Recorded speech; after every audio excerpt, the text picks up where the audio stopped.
Hello students. आज हम एक नया टॉपिक स्टार्ट करने वाले हैं जिसका नाम है some important compounds of carbon and silicon. इस टॉपिक में हम कार्बन के एलोट्रोप्स और उनके ऑक्साइड्स के बारे में पढ़ेंगे। उसके बाद हम सिलिकॉन के कुछ कंपाउंड्स जैसे कि सिलिका, सिलिकॉन्स, सिलिकेट्स और जियोलाइट के बारे में पढ़ेंगे। तो चलिए स्टार्ट करते हैं हम एलोट्रोप्स ऑफ कार्बन से। यदि हम कार्बन के एलोट्रोप्स की बात करते हैं तो कार्बन के मेजरली 3 एलोट्रोप्स मिलते हैं, जिसमें पहला होता है ग्रेफाइट, दूसरा एलोट्रोप होता है डायमंड और तीसरा एलोट्रोप होता है फुलरीन, जो कि हमें एक फुटबॉल की तरह दिखता है।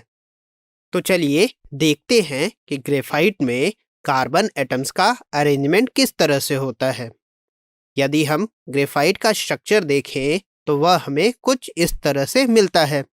इसमें एक कार्बन एटम 3 कार्बन एटम से जुड़ा होता है, या फिर हम यह कह सकते हैं कि ग्रेफाइट में कार्बन sp2 हाइब्रिडाइज्ड होता है और 2 डायमेंशनल लेयर्ड स्ट्रक्चर बनाता है। हम यह जानते हैं कि कार्बन एक टेट्रावैलेंट एटम होता है, तो इसका चौथा वैलेंस इलेक्ट्रॉन फ्री स्टेट में होता है, जो कार्बन एटम्स के बीच डीलोकलाइज होता रहता है, और इसी कारण ग्रेफाइट में एरोमेटिक कैरेक्टरिस्टिक्स आते हैं।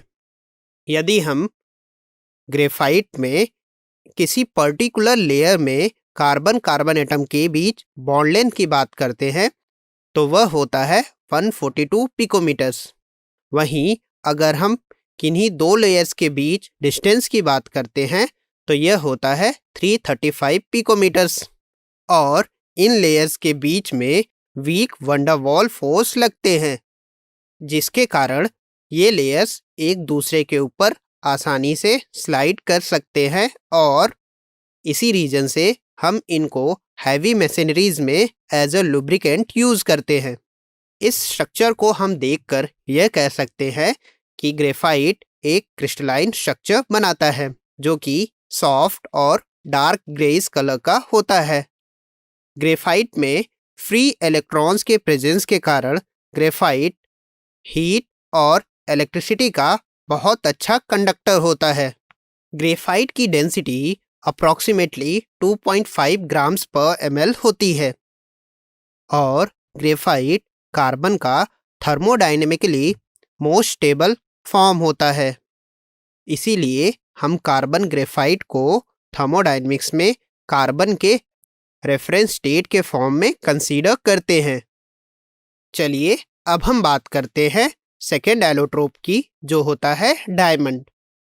यदि हम डायमंड का स्ट्रक्चर देखें तो वह हमें कुछ इस तरह से मिलता है। इसमें एक कार्बन एटम 4 कार्बन एटम से कोवेलेंट बॉन्ड बना के रखता है, या फिर कहें यहाँ पर कार्बन की हाइब्रिडाइजेशन sp3 होती है और कार्बन एटम के अराउंड ज्योमेट्री टेट्राहेड्रल होती है, जिसके कारण इसका स्ट्रक्चर 3 डायमेंशनल होता है। डायमंड में सारे कार्बन एटम्स एक दूसरे से कोवेलेंट बॉन्ड बना के रखते हैं, और हमने यह भी पढ़ रखा है कि कार्बन कार्बन के बीच बनने वाले कोवेलेंट बॉन्ड्स बहुत ही स्ट्रॉन्ग होते हैं। इसीलिए diamond naturally known hardest substance है। सिंस डायमंड में कोई भी फ्री इलेक्ट्रॉन्स प्रेजेंट नहीं होता है, इसीलिए डायमंड इलेक्ट्रिसिटी का बहुत ही पुअर कंडक्टर होता है, और कार्बन कार्बन के बीच बने हुए स्ट्रॉन्ग बॉन्ड के कारण यह काफ़ी ज़्यादा इनर्ट नेचर का होता है।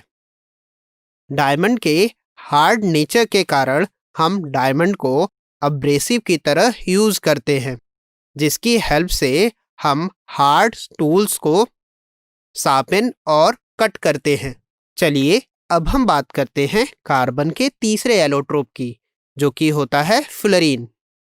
इसका स्ट्रक्चर फुटबॉल के जैसा होता है, और फ्लोरीन्स में भी एक कार्बन एटम 3 कार्बन एटम से जुड़ा होता है, या फिर हम यह कह सकते हैं कि फ्लोरीन में कार्बन एटम sp2 हाइब्रिडाइज्ड होता है और हर कार्बन एटम का चौथा वैलेंस इलेक्ट्रॉन फ्री फॉर्म में कार्बन एटम्स के बीच डीलोकलाइज होता रहता है, जिसके कारण फुलरीन्स में भी एरोमेटिक कैरेक्टर्स आते हैं। फुलरीन्स को हम ग्रेफाइट से भी बना सकते हैं। ऐसा करने के लिए हम ग्रेफाइट को इलेक्ट्रिक आर्क की हेल्प से इनर्ट गैस के प्रेजेंस में हीट करते हैं। फुलरीन्स कार्बन के one of the purest form में से एक होते हैं। फुलरीन्स फैमिली के C60 मॉलिक्यूल को हम बकमिंस्टर फुलरीन कहते हैं, जो कि एक बहुत ही फेमस आर्किटेक्ट बकमिंस्टर फुलर के नाम पर रखा गया है। बकमिंस्टर फुलर ने बहुत सारे डोम्स की डिजाइनिंग करी, जिनका स्ट्रक्चर फुलरीन के स्ट्रक्चर के जैसा ही होता है।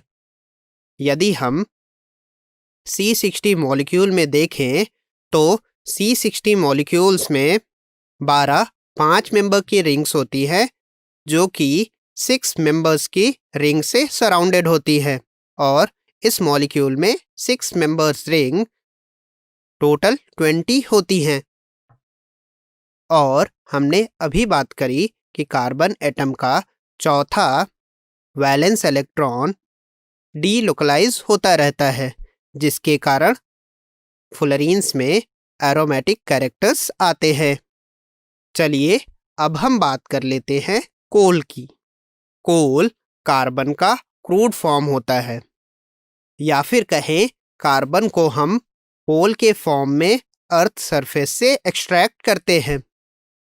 और हम तो यह जानते ही हैं कि कोल का फॉर्मेशन हजारों साल पहले जमीन के अंदर दबे हुए प्लांट्स और एनिमल के डिकम्पोजिशन से होता है।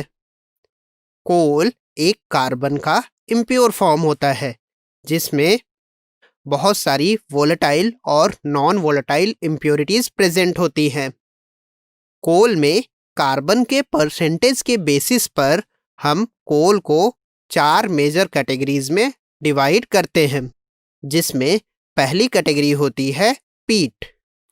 इस तरह के कोल में कार्बन का परसेंटेज अराउंड 55 से 60% तक होता है। वहीं दूसरी कैटेगरी होती है लिग्नाइट, जिसमें कार्बन का परसेंटेज 60 से 68% तक होता है। और फिर कोल की तीसरी कैटेगरी होती है बिटुमिनस, जिसमें कार्बन का परसेंटेज 70 से 88% तक होता है। और चौथी कैटेगरी होती है एंथ्रासाइट, जिसमें कार्बन का परसेंटेज सबसे ज़्यादा होता है, जो कि होता है around 90 to 95%। Anthracite coal mines में सबसे डीप में प्रेजेंट होते हैं। यदि हम इंडिया में कोल के कॉमन फॉर्म की बात करें तो बिटुमिनस इंडिया में पाए जाने वाली सबसे कॉमन वैरायटी है,